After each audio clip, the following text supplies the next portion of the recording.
Hello, and welcome to Piano Player Pro, your favourite classical tunes arranged for piano.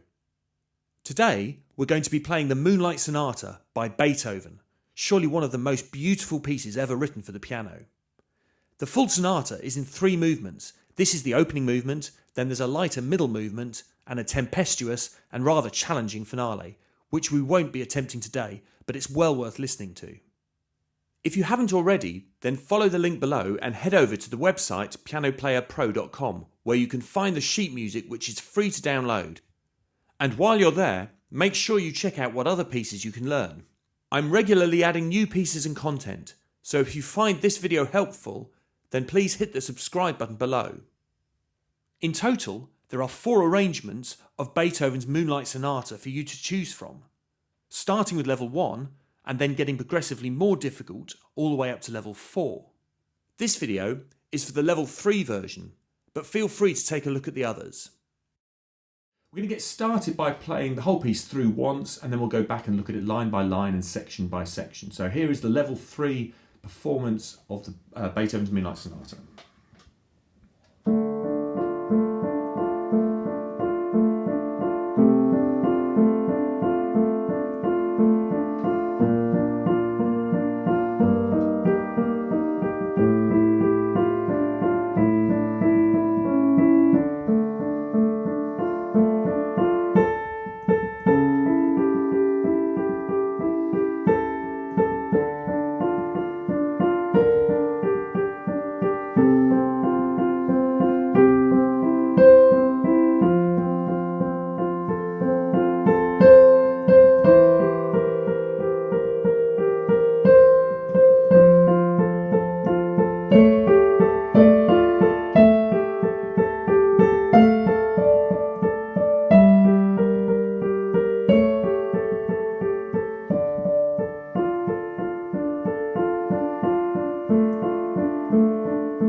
Okay, so there's plenty of notes there to learn. We're going to start then by looking at the A section. We're going to do the right hand first, then we'll look at the left hand and put the two together.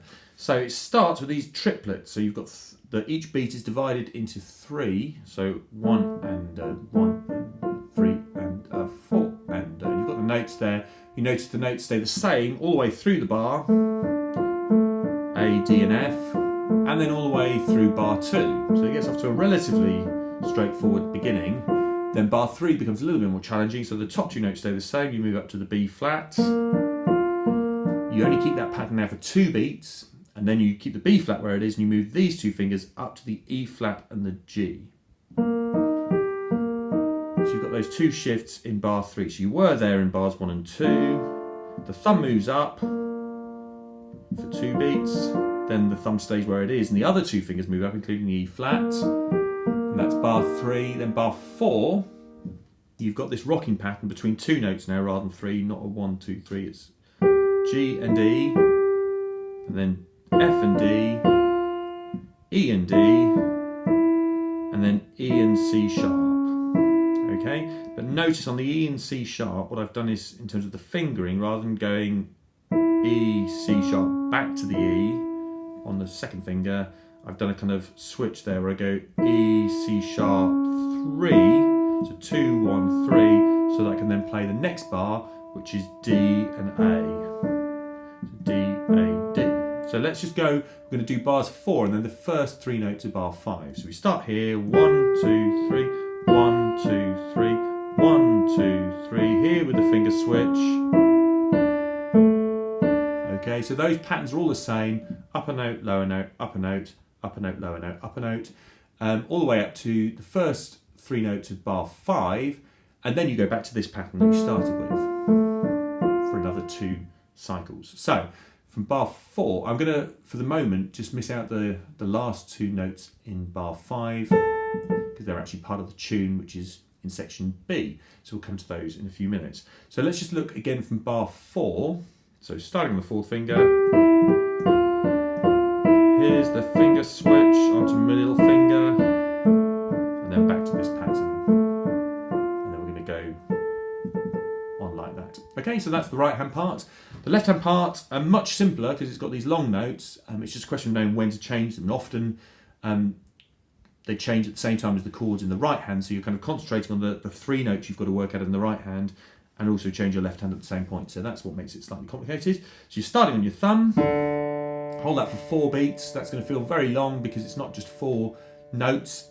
Obviously each beat is divided into 3, 1, 2, 3, so it's actually 12 notes. And then you've got the C, so nothing too difficult so far. Then it gets more challenging. So you've got the B flat for 2, down to the G for 2, A for 2, A again for 2, then back to D.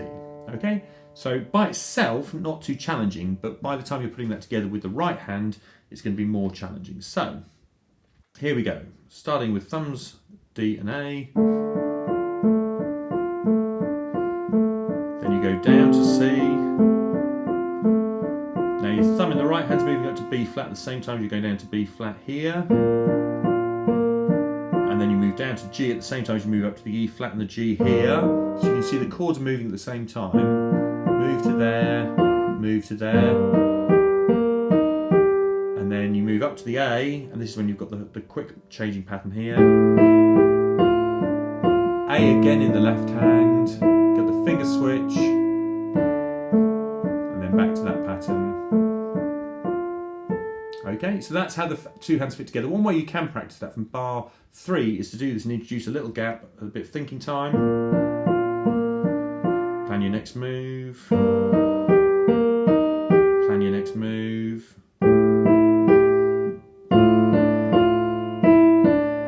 So you can work at it like that, but obviously ultimately you want to get that completely smooth so there's no gaps at all. Moving straight through.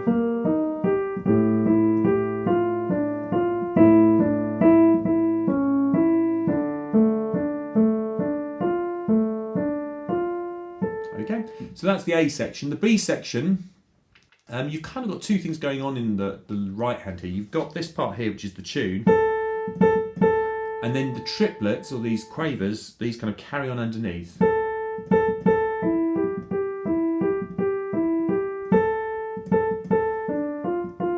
you've got to try and get those 2 things working together. If you like, you can even hold that top A on.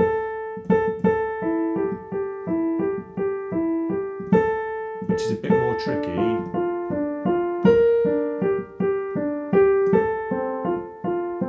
But that's kind of effectively what the tune does. So if you can manage that, that's going to be even better. Okay, so in terms of the fingers, you've arrived on a 5, so let's do 5, 5, 5.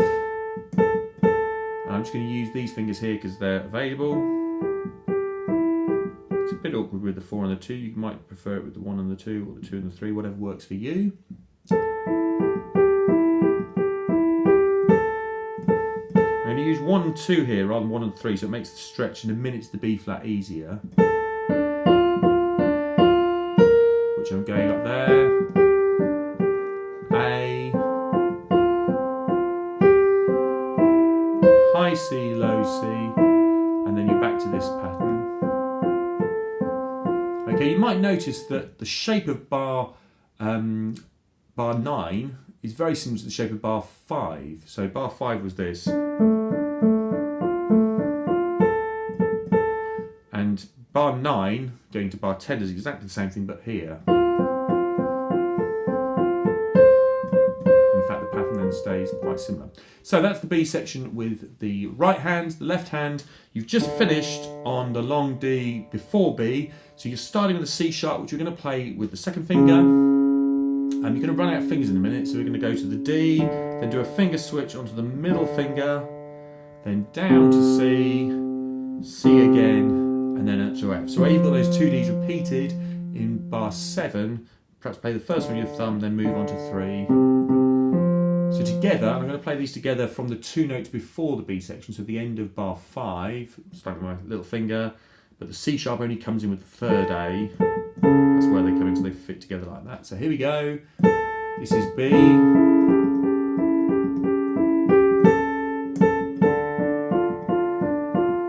Switch to the 3.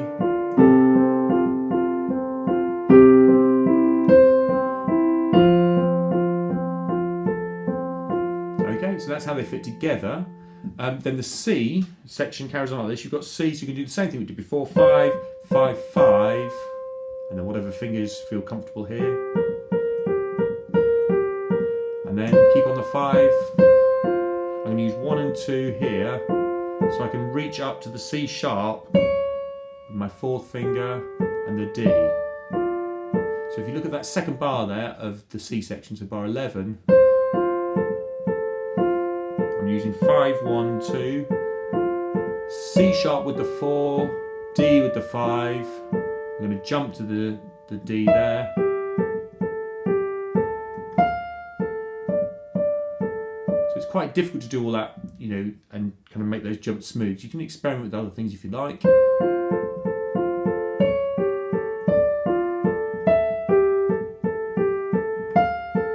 That's what I'm suggesting, but you could try this. Go over with the 4th finger and then over with the 5th finger. And that's going to help you to play it smoothly. Then you've got 5 on the E, this is the beginning of bar 13, 4 on the C sharp, and then I'm just going to play the very first note bar 14, which is the D. Okay, so just watch all that again because it is quite tricky. So starting from the C section, 2 5s, then 5, the 4 on the C sharp, 5 on the D. If you can, get the 4 on the E, and then the 5 there if you can.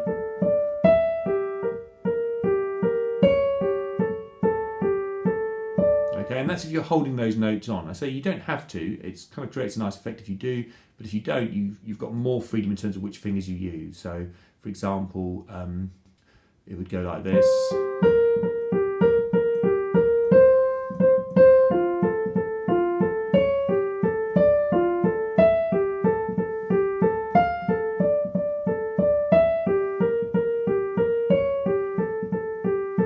So that's a bit easier to play. You don't have to worry so much about trying to play around with your fingers at the top to get that nice and smooth. So you can experiment with that and see what works for you. Again, the left-hand part isn't doing a huge amount, but it does it kind of, and the notes are changing at the same time as you're trying to be thinking about your right-hand part. So you've just finished on the F, so you go down to the E, and then you can do something here. So the F, I'm going to play with my thumb, but I now want to play A, and I don't really want to do this or this. So what I'm going to do, I'm going to do a switch on the F without replaying it. So I'm going to go E, 2, 3, 4, hold down the F with the thumb and then the middle finger that releases the thumb to play the A without replaying it. So I'm not doing thumb, 3, I'm doing thumb, holding it down with 3 and then releasing the finger like that. And then that gives me enough fingers to do the rest of the line. So the C section together, starting with the 2 notes before the bar line. Here we go.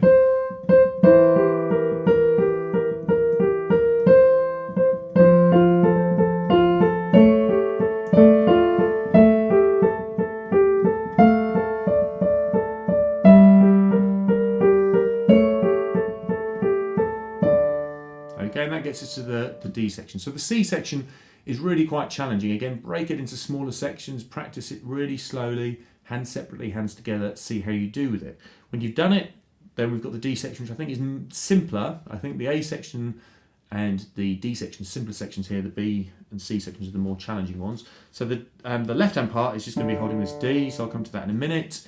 The right hand, you've just finished there, so you're going to do going down like that. So D, D, A, F. And then you're going to squash your hand down and bring the 5 straight down to the A. So 5, 3, 1. You repeat that, then squash down again, squash down again. So it's a constant process of squash down, squash down, squash down, and then the left hand carries on that pattern like that. So the left hand just plays this D for a very long time, 6 beats, which is 18 notes in the right hand, and then finishes off the pattern just A, F, G. That's simple enough. And then you can leave a little bit of a kind of pause before you jump down to the last 2 notes, which are low D and A. That's going to create a really nice chord that we finish on. So the D section, hands together, you're starting on 5 there, you've got 5 there already. So it's this, squash down, squash down, squash down, and then. Okay, and that's how the whole section goes line by line. I'm going to now just play it through to you once more, just so you can hear it through. I'm going to use a bit of pedal like I did at the beginning. You may have a pedal, you may not. If you're playing on the piano, you've got a pedal. You can also get pedal attachments for keyboards and digital pianos. It does add a kind of smoothness, which this piece really benefits from. And particularly when I was talking about the C section, if, for example, you're playing this tune and you can't hold it down, the pedal will hold it down for you. So here you'll see I'm not holding the note down, but the pedal sustains it.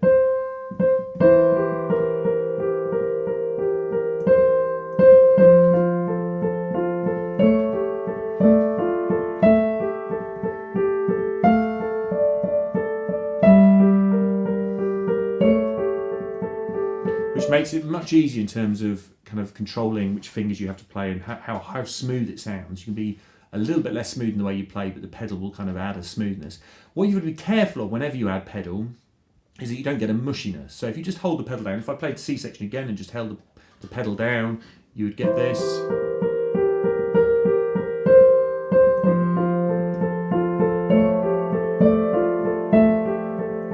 Begin to get a mushiness because all the notes just hang on. So what you need to do is you need to what's called clean the pedal or change the pedal, lift it up and down. And what's slightly confusing or counterintuitive is you don't put it down on the beat, you lift it up on the beat. Okay, so what you'd expect to do is again go from the C section, you'd expect to go down, down, down, down. Okay. Usually it follows the left hand, so every time I play a note in the left hand, I'm going to assume the chord is changing above, so I'm going to change the pedal at the same time. But instead of going down with the left hand note, you go press the note down and press the pedal down. That's what you want to do.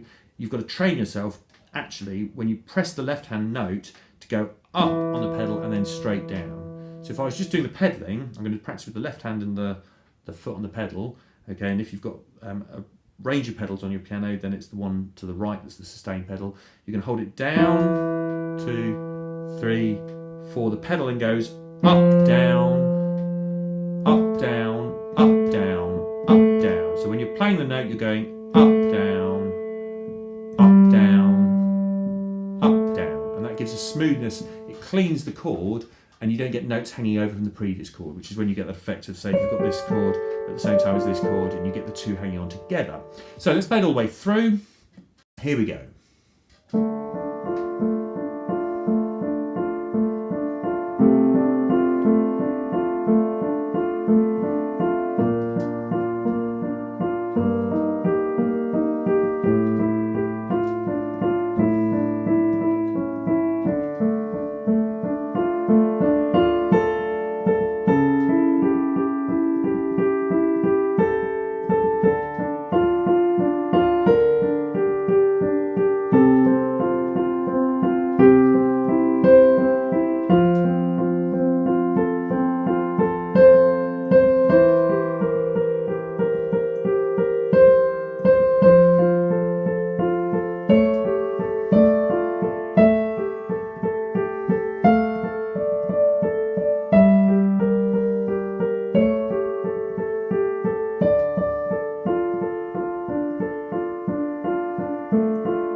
So that was the level 2 version of Beethoven's Moonlight Sonata. Thanks for watching. I hope you found it helpful. If you have, then please hit the subscribe button below, as there's new pieces for you to learn coming out all the time. And remember, the music for all of them is free to download from the website pianoplayerpro.com. If you've got any questions or requests for future pieces, then please do get in touch via the comments section. Have a great day then, and happy practicing.